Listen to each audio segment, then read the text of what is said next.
بسم الله الرحمن الرحيم. السلام عليكم ورحمة الله وبركاته. أتمنى من إخواتي اللي بتشوفني إن شاء الله لايك وشير واشتراك في القناة. بسم الله الرحمن الرحيم. هنتكلم النهاردة عن قائمة منتخب مصر.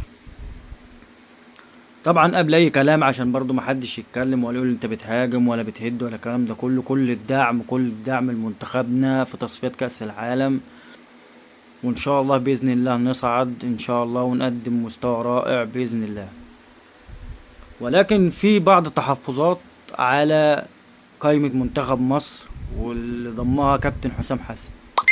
كابتن حسام بعد اذن حضرتك، انت المفروض ان حضرتك بتلف وبتشوف النوادي وبتشوف اللعيبه اللي بتلعب وبتبص وبتتفرج وبتشاهد الماتشات. يعني حضرتك بتاخد فلوس على الكلام ده، يعني ربنا يرزقك، دي حاجه احنا مش هنتدخل فيها، ولكن حضرتك شوف اللعيبه اللي تستحق.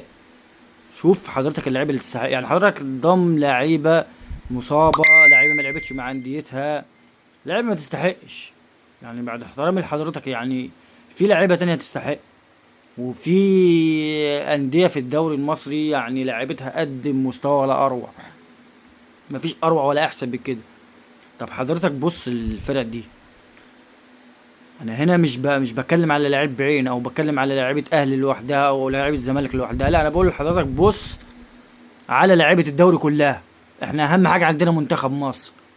انا كواحد مشجع ويعني بشجع الاهلي ومنتمي للاهلي، ولكن في الوقت الحالي لا اهلي ولا زمالك، ده منتخب مصر وده فوق كل الانديه، واكيد كل الجماهير هتوافقني في الراي ده. فالمفروض حضرتك يعني نشوف اللعيبه اللي تستحق. احنا اهم حاجه عندنا منتخبنا يرجع زي الاول، انتصارات، بطولات، اداء في الملعب، هو ده اللي يهمنا. احنا دلوقتي بقى لا اهلي ولا زمالك، احنا في فتره توقف دولي وفي المنتخب دلوقتي. فبعد اذن حضرتك شوف اللعيبه اللي تستحق. مش لازم يبقى كله اهلي ومش لازم يبقى كله زمالك، مش شرط يا كابتن. انت عندك 21 فريق في الدوري في الوقت الحالي، 21 فريق. ايه المشكله تبص المصري، تبص الوادي دجله، تبص اسماعيلي، تبص الاتحاد، مش عايز انسى اي حد، مش عايز انسى اي فريق. عندك 21 فرقه وفرق كتير فيها لعيبه، مش لازم اهلي، مش لازم زمالك، مش لازم بيراميدز. احنا عايزين اللي يستحق. نفسنا نشوف منتخب مصر بيكسب، نفسنا نشوف منتخب مصر بيفوز تاني ببطوله افريقيا، نفسنا نشوف اداء، نفسنا نشوف منتخب مصر المرعب بجد. السلام عليكم.